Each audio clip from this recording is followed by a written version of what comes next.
Follow the crowd. Get the big money. You make a pile and raise a pile. That makes another pile for you.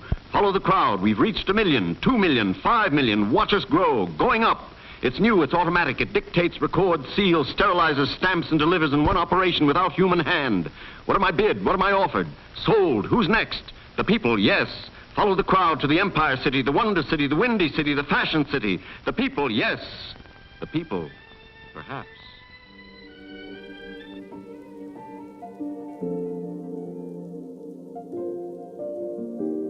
New York is the real estate capital of the world, especially when it comes to workplaces. In this tiny island of Manhattan, you have a microcosm of the challenges and changes that are taking place, with significant pivots to the way workplaces are designed, workplace experiences being looked at, and working hours and working patterns. As ever, I notice a huge energy and optimism and gung-ho approach in New York, and it's why I love coming here. I think New York's strength has always been its ability to attract talent.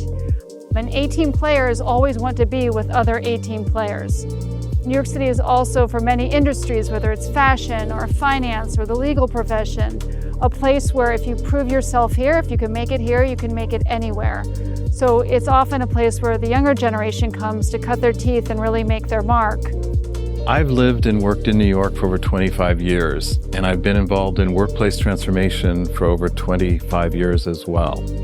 New York historically has been a place of reinvention, reimagination, and innovation. New York City for some time has been arguably a world city, or really a global city. And I think it's important to think about New York not only in relation to the United States or the nation, but also a broader geography, a kind of what I would call a new architecture of power. As an innovator, as a hub, as a site for managerial control, even prior to the COVID pandemic. And so one of the reasons why the city, New York City, is such an innovator is that it's a site for innovation, but it's also a space where networks, communication, culture is distributed. You know, New York survived everything. We survived September 11th and we survived a pandemic, right? We're always going to survive and thrive. So I think we're really always the front leaders. We're always ready to take risks. I'm not sure New York does lead on the global stage, actually. I mean, New York is the home of the skyscraper, right? You know, it invented the high-rise building. Real estate here, I think, is actually a little bit old school. It's a bit traditional. The quality of buildings in New York are some of the highest caliber in the world, especially from the architecture, from the height, the quality of the materials used. But I think there's a smart aspect that's missing. New York is and always will be a leader in commercial real estate compared to the rest of the world. And that's just because commercial real estate is so imbued within the identity as not just this sort of bleeding edge to be new, but to be the best.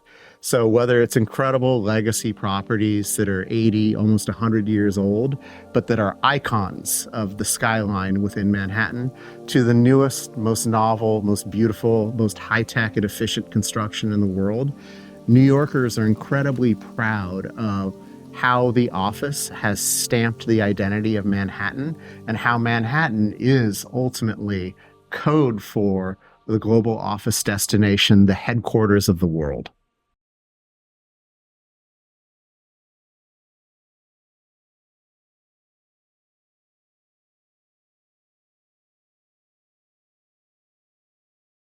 What makes this moment so interesting is you have a perfect storm of 5 years since the pandemic in which everybody was affected psychologically, emotionally, physically, materially. That was followed by the inflation crisis that transformed the office-based, white-collar-based working environment. And then you add to that a generational divide. Millennials feel differently about their work from Generation Z. The alpha generation are coming into the workplace. So it's what I call the beginning of the amazing age of both technology being extraordinary, but also alphas, millennials, and Zs, the amazings, and they all want different things. So the big lesson is there's no one size fits all. This places a lot of pressure on managers and leaders. And my worry is whether those managers and leaders will be given enough headroom by their boardrooms to step up to the plate and experiment. Landlords, executives, employees, people at the lower rungs of corporate hierarchies all are doing different jobs, have different experiences and different aspirations and ideas of what constitutes work and what the return to the office entails. So you have this tug of war transpiring between executives who are largely older, and at least in the case of the financial services industry, which I know best, have been traditionally white male, although that's changing, and very attached or wedded to a more traditional culture of presenteeism. And then you have employees who, the new generations, millennials and so forth, who have a very different idea of what constitutes work, which is less about returning to the office 5 days a week. So taking the pandemic aside, when you think about the 5 years ago versus 5 years now, I really think it's a lot of the shift in the workforce itself. So each generation, it comes with a new challenge. With technology, as it's growing, technology is really putting information right at the forefront. People are looking for that human connection. And so how do you make the workplace foster that human connection? What people are realizing is that even though there's certainly merits to remote work and working from home and, doing a lot of that heads down work, the reality is, that quote unquote social capital of understanding who the go-to people are, who you need to interact with, who you should avoid, all those things we've lost. I think as we've been remote, people have gone into new roles, people have gone into new companies, and as that has eroded, we need to build it back. And the way you build that back, you get people back in the office. I think there's still somewhat of a cautious market in the States in general, in that from our data set, we measure utilization across the world, across 20 different countries. And America is definitely one of the lower utilized in terms of how often they come into the office. In part, a big factor in that is people relocated as part of the pandemic and haven't moved back. And there's also a big aspect of mandates do not work as well in the States as potentially other cultures. I think there's an element of caution. There is still construction happening in New York, but if you look around, there aren't as many cranes as perhaps you might have seen in the boom times. There's a level setting period where organizations are looking at how long their leases are, when are they going to expire, and do they need to downsize and consolidate? And leases are typically 3, 6, 10 years long. This will happen over time. And when these organizations do downsize, there will be more construction, there will be new projects, etc.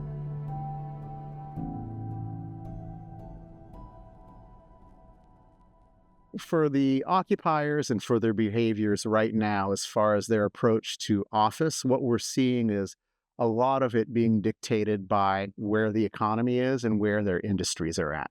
We're seeing financial services lead the way with higher leasing rates than we've seen in a half decade. We've seen the tech sector rebound and starting to take up office again quite a bit. We're also seeing legacy industries that are struggling to define what they are and what their office of the future, what their workplace of the future is going to look like. So legacy print media is very much in flux right now. But at the same time, we're seeing the strong, renewed optimism about the office in general. The recent KPMG survey that 80% of CEOs expect hybrid to continue to diminish in the future and return to office to be the norm. We're seeing the majority of Gen Zers saying they prefer in-person work to hybrid and remote work because it's important for their career growth, for their development, and for the socialization aspects. Some of the organizations that are a little further ahead with hybrid work or have been more successful are the ones that have brought multiple stakeholders to the table in leadership, but also asking employees surveys and things like that. So you can make data-driven decisions. I think at this point, it's more important than ever for space optimization and utilization, to be at the forefront, because real estate's expensive, right? So there's sort of the space component, there's the technology component to enable the outcomes that you want. But the most important piece there is the people that sit in the middle. And the smaller the divide between the executive leadership, expectations, and the end user, employee, knowledge worker, the more successful it's going to be. If those are out of balance and out of whack, that's really where organizations are seeing cultural challenges and, people leaving. A lot of people are talking about the one-seat commute. So the closer you are to major destinations for rail travel for commuters that are coming into the city, that doesn't require them to hop on a subway as well, those neighborhoods, those properties seem to be faring better. But I think the flight to quality is also a little bit misleading in that it seems like it's a buzzword for new, and that's not necessarily the case. What we're seeing is flight to quality in terms of the level of benefit you're offering occupiers, but especially their employees in their workplace experience. And that can take form in a lot of different ways in terms of your brand integrity, in terms of the cleanliness, the safety, security, the level of workplace programming that you're offering their occupants. All those things, when you talk about quality, are equally important, if not more, than just the new or the highly technologically evolved office. Commerce and the sociology of this moment are in fact beginning to align. In other words, it makes good business sense to have engaged employers, subcontractors, freelancers, independent workers coming into your space and to adjust and adapt that space accordingly. The old model of fixed lease space, long-term leases, where the occupier did their own thing, is changing. And now you're going into a more managed work model where the experience of who comes into your building might also be part of the service that you provide to your leaseholders. I think this level of disruption is interesting, but it is disruptive and it's taking a long time to settle down. So, I think if you look at kind of what the spaces were of old, I remember I would go to the office and you would have your personal space. You'd spend 95% of your time in that area, your desk, your cube, whatever it is. And every now and then you'd pop into a collaboration space, but, collaboration space, long table and chairs. Maybe you had a flip chart, maybe you had a whiteboard. If you're lucky, you had some sort of video. But, now I think what we're realizing is that the whole idea around collaboration, it's multimodal. It makes up all these different types of use cases. So, it's training and learning. It's team building and social interaction. It's ideation and brainstorming. And all these different modes require different types of spaces. The people have had dramatic change in what they think about work, what they expect from work, who they want to be. I think 5 years ago, the average person didn't necessarily question, why am I going? Why am I having this commute? Why am I going into the subway? Why am I dealing with, this really terrible boss? Or feeling that they had to, at the very least, suffer through that terrible boss. I think especially younger generations are so much more far outspoken about what they do and they don't want. People have had the opportunity. They've had this, what anthropologists call this liminal space, a space between what was pre-COVID and what's emerging as post-COVID, to really rethink the underlying assumptions. What people look for in their workplace is conceptually, they want the opportunity to connect, they want access to leaders, and they want stimulation and inspiration. We love our hybrid work, but it's gotten small. I think from a DEI perspective, the whole idea around interacting and working with people coming from different areas, from different origins, from different backgrounds, that's where the creativity happens. And, the part of the value and the beauty of being in the office are those, quote unquote, those accidental collisions when you bump into people you wouldn't normally work with. And when you bump into people who aren't like you, bump into people who are coming from different perspectives, different backgrounds, that's where you get those loose connections. those serendipitous moments of collaboration, and that's where the magic really starts to happen. In terms of the work environment itself, people want support for focused work and private work. Interestingly, they want to come to the office and have focused and private opportunities. They want the opportunity for collaboration and support in the work experience for collaboration. They want support for well-being. So biophilia and light and views and places to rejuvenate. They also want access to power, like literal power. They want to be able to move about the facility and have a choice and variety and flexibility in their spaces. We're seeing trends towards, certainly where there is a senior member of staff present, you will start to see other people within the organization want to be in on those days. So I would really implore anybody on the senior leadership teams in these organizations to make sure that they are present as much as possible. I know it's not achievable 5 days a week for everybody. The loss of osmosis over the last few years in the legal sector, those sort of knowledge economies, has been very challenging. And we've actually seen what I would refer to as pastoral care. It's the reimagining of what it can mean to actually have someone senior around those people who are coming into the business, they're new, perhaps they've always worked from home since the pandemic, they've never really experienced the office. These people can be the lifeblood of making sure that that trip into the workspace was meaningful. They'll learn from you, they'll make sure that they are getting the maximum benefit from their time in the office. Globally, we're seeing occupancy rates increasing. The States and New York is no different. I think we saw a 20% uptick across the board, approximately, of utilization. One thing we're not seeing is people returning in droves back to their work points. In fact, of our data set, 50% of the work points we measure are used for an hour or less a day, and 30% are not even used at all. So people are coming in to collaborate. They're coming in to use enclosed collaboration spaces primarily. And that is not too dissimilar to the rest of the world. Occupiers in general are looking for something that's different, and it starts with experience. For people to be magnetized to want to come back into the office, you have to bring them together for purpose and shape an experience that gives you memorable moments or moments of truth. And that's done very rarely. So I think occupiers now understand the power of experience, and with it, the digital tools to shape that experience, like apps and digital workplace platforms. If you get that right, you have a really interesting way to personalize experience at scale for the first time, based on the fact we're all carrying our cell phone. You could have the best headquarters in the world, but if none of your team understand the wealth of amenities available to them and they don't feel it's accessible, they're not going to come back. And I think sometimes the longer people work at home, the more fearful they are for the return to the office.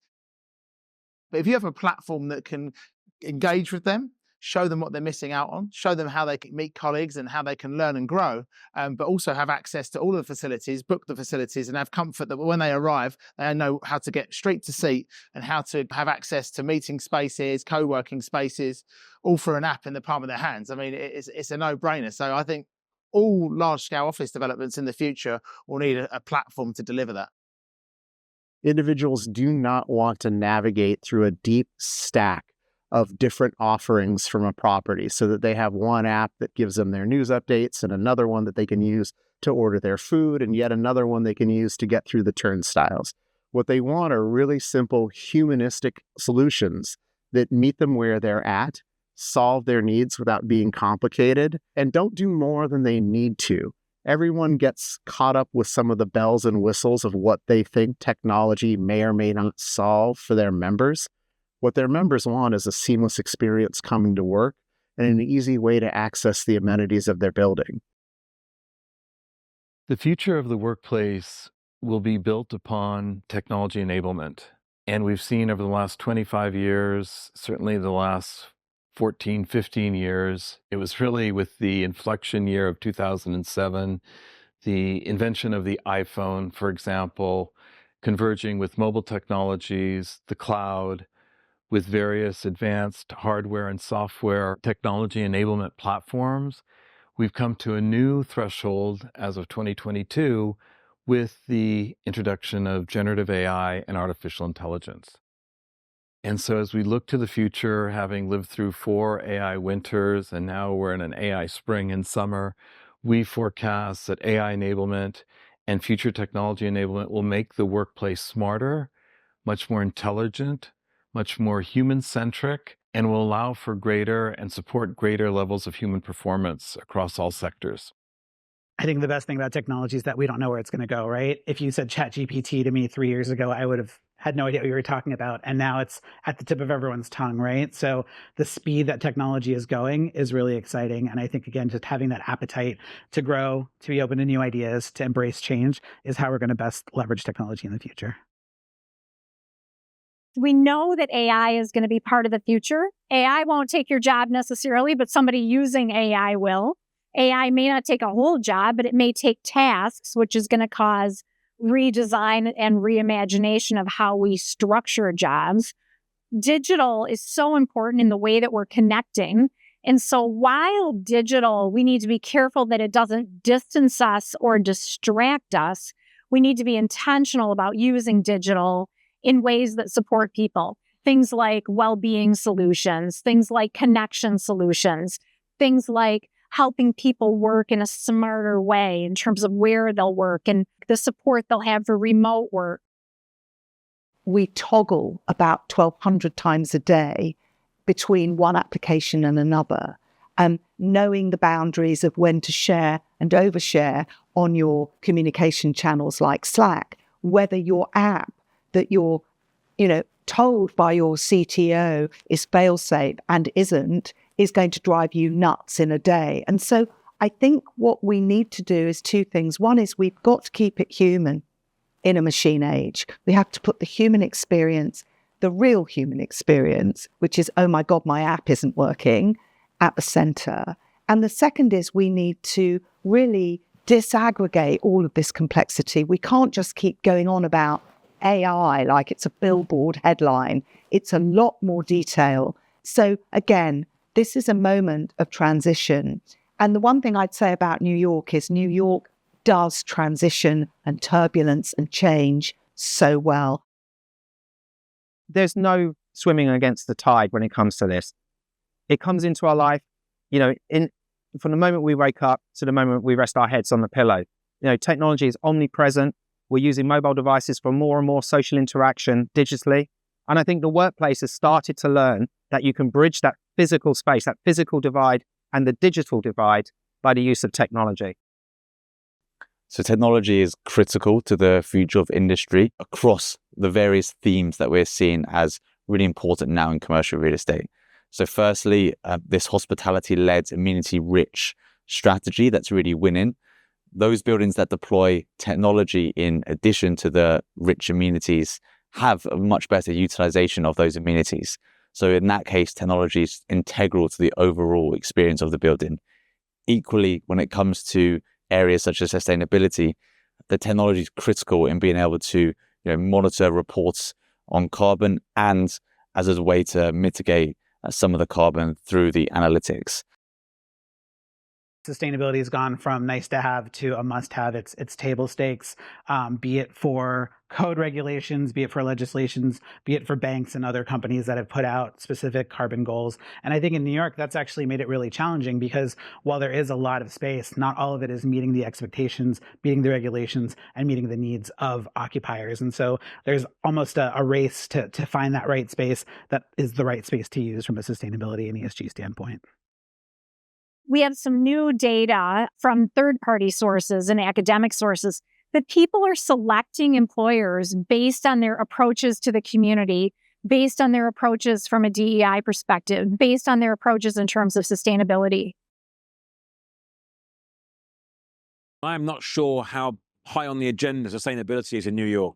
Elsewhere around the world, huge kind of impetus to get ESG risen up the agenda, buildings compliant with various legislation. It's important here, but I don't see it massively impacting decisions. It should do, right? I mean, it's a huge area.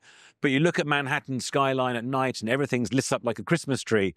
I'm not seeing much sign of a real concern around closing down buildings, hibernating space, being energy efficient, but it's coming. New York City takes climate change very seriously. It poses an existential threat to us, given we have 520 miles of waterfront. That's more than Los Angeles, San Francisco, and Miami combined. So we have got to get this right. At the same time, we want New York City to be the hub for green tech and climate tech. So we have a lot of exciting initiatives there. The Governor's Island facility for the climate exchange there, where they're going to be doing workforce training for thousands of individuals in the green tech space. The Brooklyn Army Terminal was recently converted into a deep tech, clean tech hub where there's going to be over 150 incubators for entrepreneurs in that space. New York City passed Local Law 97, which requires buildings over a certain footprint of becoming more energy efficient. 2024 was the first year that people had to comply with it, and they're hoping for net zero emissions by 2050. So I think New York could be slightly ahead of some of the other countries globally because they've got their local law 97, which is really forcing building owners and occupiers to understand what their carbon footprint is, what their energy consumption is, and find ways to save energy to meet their 2030 targets. Local Law 97 in particular will fine landlords who don't comply with certain carbon thresholds. So now, even if a landlord doesn't care about sustainability, they care about the financial penalty associated with not reaching those targets. There's a bit of a dichotomy between the ESG requirements and wanting people to come back to work, because you can expend a whole lot of energy to encourage people to come back to work. You can clean every single workspace. You can make sure that the building is beautifully cool or warm, depending on the environment. However, that contradicts with the energy requirements of making a building efficient. Sustainability, like any other area, there needs to be a carrot and stick approach, right? So there's certainly carrots when it comes to incentives, but there also needs to be regulations to really fast track things like carbon neutrality. So any sort of legislation, I think, needs to be well thought out. It needs to get the right input from occupiers and other stakeholders and landlords. But ultimately, it's there for the right reasons, and it's there to complement those carrots as well. I think it's a delicate balance. One of the reasons of our success is we're less regulated. On the one hand, we do need some regulations to make these changes. On the other hand, we can't do it to the point where it stymies innovation. So hopefully New York's initiatives right now to encourage innovation in this space, to unlock a lot of our real estate for smart city piloting, for companies seeking proof of concept in climate tech, will help compensate for the regulations. But I think the regulations are necessary at the beginning of this. The New York market has a number of significant challenges, and probably the greatest challenge is the obsolescence of existing building stock and commercial real estate that is not fit for purpose. And so as we look at the next 20 years, how can we take existing infrastructure? How can we reimagine that infrastructure and then provide new fit-for-purpose reinventions of that infrastructure? And that, to me, from both a building development perspective, a retrofit perspective, and a sustainable design perspective, will be probably our greatest challenge for the next 10 or 15 years. And then how do we do all of that within a cost envelope that can be managed from a social perspective and a financial perspective, given some of the economic headwinds and economic uncertainties that we face as a city and that we see across all sectors today. There's a lot of concrete and steel. So even just making minor changes inside the physical workplace and inside conference rooms can be a lot more challenging, because these are older buildings that were designed to withstand a substantial amount of people in those offices. So I think, the guts are there, which makes these buildings sturdy, but it definitely makes it a little more challenging to plan on updating spaces and renovating spaces to meet the needs of the existing hybrid work strategy.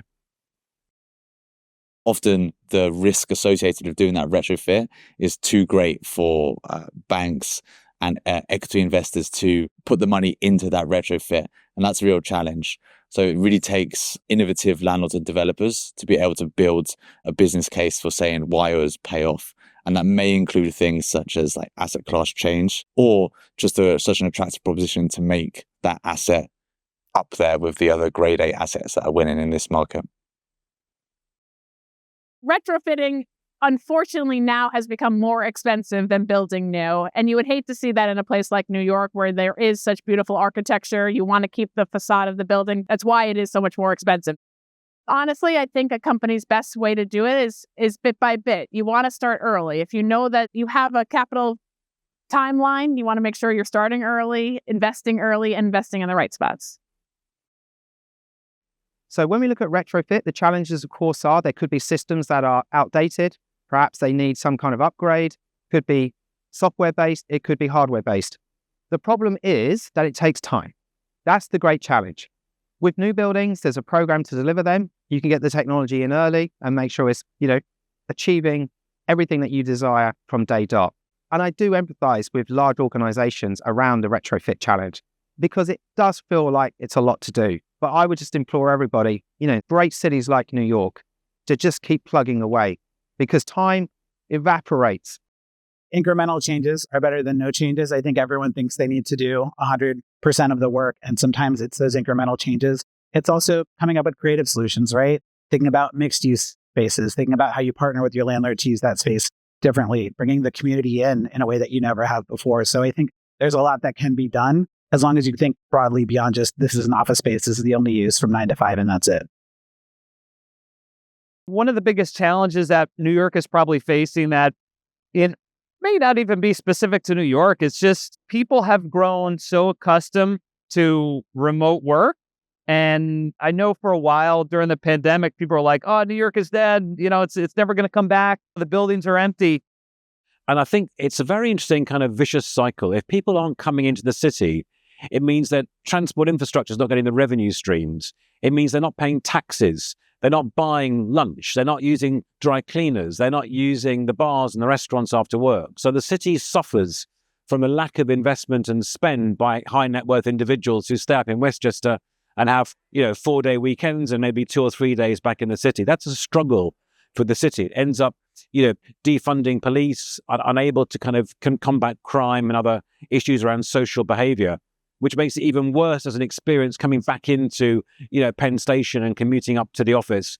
So there's a massive challenge for cities, not just New York, but many others, to kind of create the safe environment for workers to want to be there and kind of fulfill this ecosystem that's important for any city to thrive. The talent shortage is here to stay. No matter how old we are chronologically, it is here to stay for the life of our careers. Every developed and developing country has a declining birth rate right now. So this challenge of finding great people, attracting them, hiring them, engaging them, developing them is absolutely going to be on the radar screen going forward. And it makes place that much more important, right? Like place becomes a center of gravity. If I don't have a sense of presence or a sense of connection with my culture, a sense of connection with people, a sense of connection with place, the work is more transactional. I'm just turning a crank. So why would I stick around with this company or that company or the next company?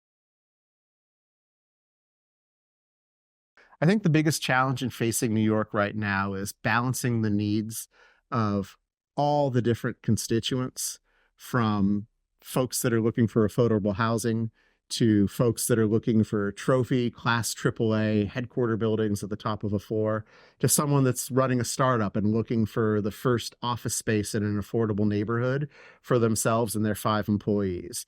New York has to continue pushing forward and be a leader in development, in retrofit, in sustainability, in office experience. But at the same time, New York can't leave the rest of the customers, the rest of the tenants, the rest of the properties behind. So it needs to really have a holistic approach to moving the entire population forward at the same time, understanding some of them are moving at different speeds, some of them have different wants and needs.